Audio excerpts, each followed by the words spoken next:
үзлексез. Эфирде яңалыклар вакыты, студияда Лина Хасяншина. Лекции очень полезные, информативные. Әлмәттә кардиологлар конференциясы үтте. Район җитәкчелеге тарафыннан барысы 18 укытучы һәм тәрбияче бүләкләнде. Ознакайда ел укытучысын бүләклиләр. Монда авылыбызда шу кадәр яшьләр күп йөри. Нәдердә ифтар ашы узды. Белем, гыйлем. Бу сүзнең кадере бигрәк тә кеше тормышы турында барганда зур. Узган ел көннәрендә моңа кардиологлар һәм терапевтлар мәктәбе укучылары инанды. Алия Байрамалова конференцияда нинди мәсьәләләр буенча фикер алышканын белеп кайтты. Сегодня будем говорить об инфаркте миокарда с подъемом сегмента СТ, лечении диагностики на догоспитальном этапе, потому что действительно это важнейший аспект, мы не должны потерять пациента на догоспитальном этапе. Республика кардиологлар һәм терапевтлар мәктәбенең күчмә циклы Татнефть һәм Әлмәт шәһәре медсанчасти базасында узды. Төп спикерлар профессор Идел буе федераль округының баш штаттан тыш кардиологы Альберт Галәвиев, Татарстан Республикасы сәламәтлек саклау министрлыгының баш штаттан тыш кардиологы Зөлфия Ким, Татарстан Республикасы сәламәтлек саклау министрлыгының гомуми табиб практикасы буенча баш штаттан тыш белгече Люция Фәйсханова. Цель, наверное, наших вот таких встреч, это самое главное, это увеличить продолжительность жизни наших пациентов, улучшить качество их жизни. И, наверное... Безнең очрашуларның максаты пациентларның гомер озынлыгын арттыру, аларның тормыш сыйфатын яхшырту, медицинаны файдалану мөмкинлеген арттыру, чөнки һәр вакытта кардиологка яки эндокринологка мөрәҗәгать итү мөмкинлеге юк. Мы сегодня тоже,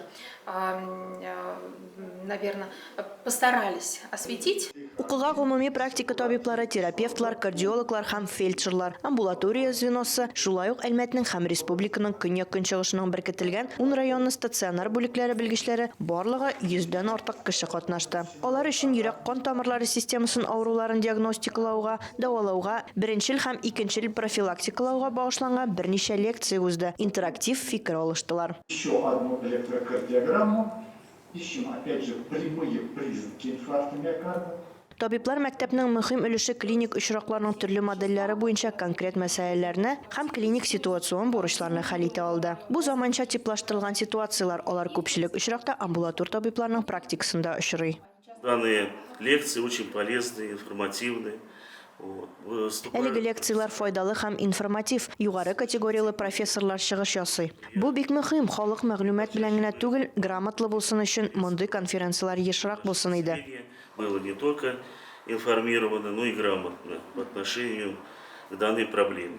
Республиканың баш кардиологы Зөлфия Фәритовна билгеләп үткәнчә, әлеге мәктәп күчмә мәктәпләрнең тулы бер сериясын башлап җибәрде. Мондый чаралар якын арада республиканың башка төбәкләрендә һәм муниципаль берәмлекләрдә планлаштырылган.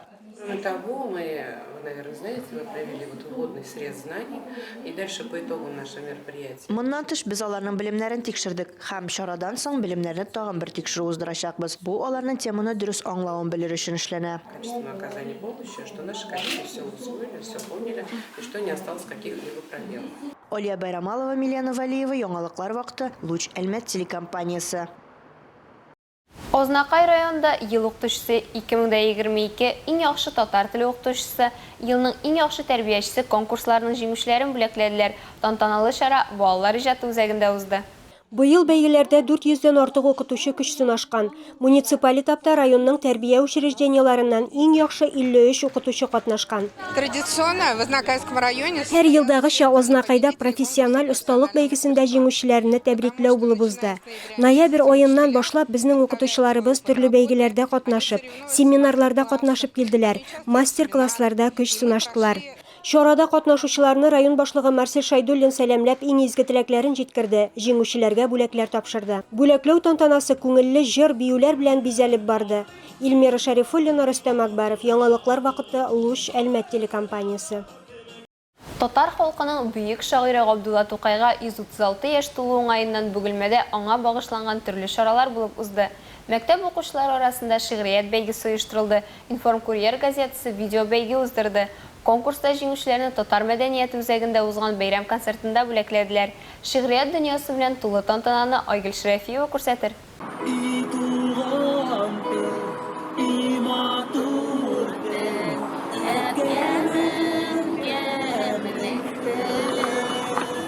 Тукай бәйрәмен туган тел җыры белән башлап җибәрделәр. Икенче гимназия янындагы Габдулла Тукай стелласына чәчәкләр салу күптәнге традиция. Әлеге чарага олысы да, кичесе дә, укучылар да, укытучылар да, сәнгать әһелләре, язучылар, эшмәкәрләр кушылды. Аннан соң җәмәгать татар мәдәнияте үзәгенә бәйрәм концертына ашыкты. Биредә бөек татар шагыйрен олылап искә алдылар. Yıllar үткән сайын, гасырлар үткән сайын Тукайыбызның иҗаты, аның мәгънәсе, шәхсенең әһәмияте тагында ачыла гына бара.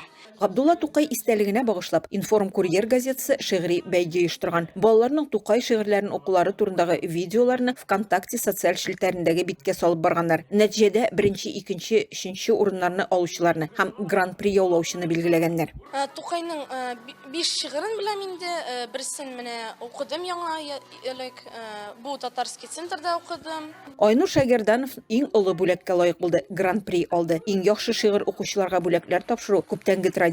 Бөгелмәдә шигърият бәйрәменә Бөгелмә авазы газетасының 1-нче мөхәррире Мәхдүм Мустафин нигез сала. Шуны истә тотып, агач остаханәсе җитәкчесе Мәхдүм Мустафинның улы Илдар шигърият бәйгесендә катнашучыларга үз бүләкләрен әзерләгән. Ул агач тышлыклы көндәлеккә әтисе Габдулла Тукайның 110 еллыгына ясаган рәсемне төшергән. Көндәлекләрне Информ Курьер газетасы оештырган бәйгедә җиңүчеләргә тапшырдылар. Очень много было прислано видео с прочтением стихов. И эти видео были очень разными.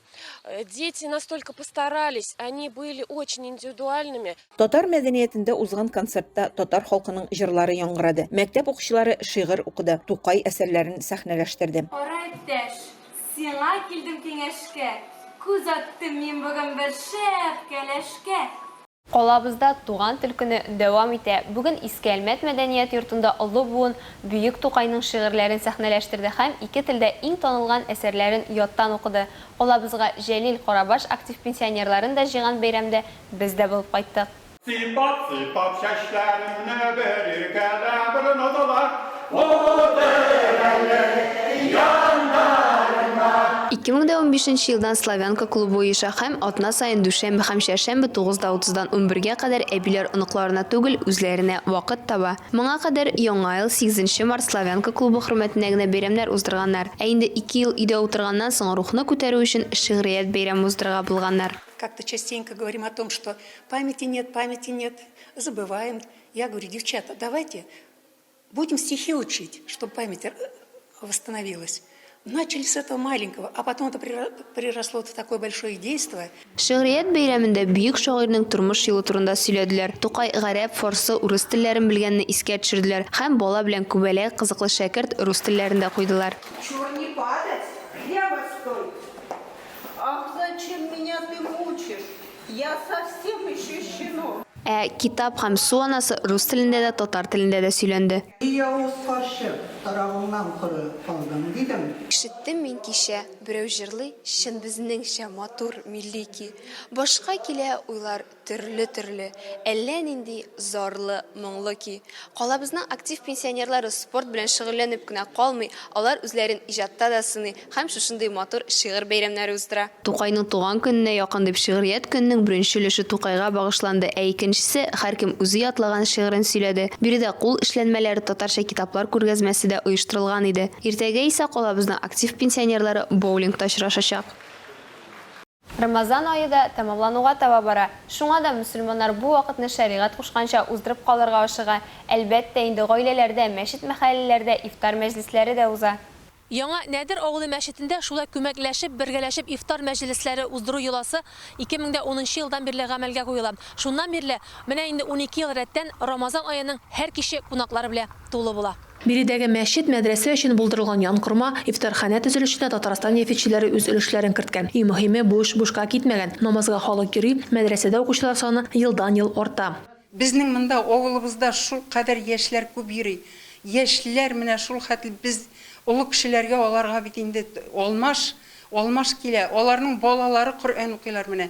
Шушы бөтенесе бу яшьләр мәчеткә йөри торган яшьләрнең бөтенесенең балалары Коръән укыйлар. София ханым Кәримова биредә дин нигезләрен укыта. 1998 елда 2 елга гына дип җибәргәннәр иде. Инде менә 24 ел халыкка гыйлем таратуда, ди ул. Быел да дини курсларны Рамазан ае башлангыча тәмам иткәннәр. Хәзер исә бергәләп ифтарлар уздыру, Коръән чыгу белән мәшгульләр. Изге айда махсус Уфадан Коръән хафиз чакырганнар. Мин сөйләм шунсына, Безнең авылның, безнең мәчетнең киләчәге бар.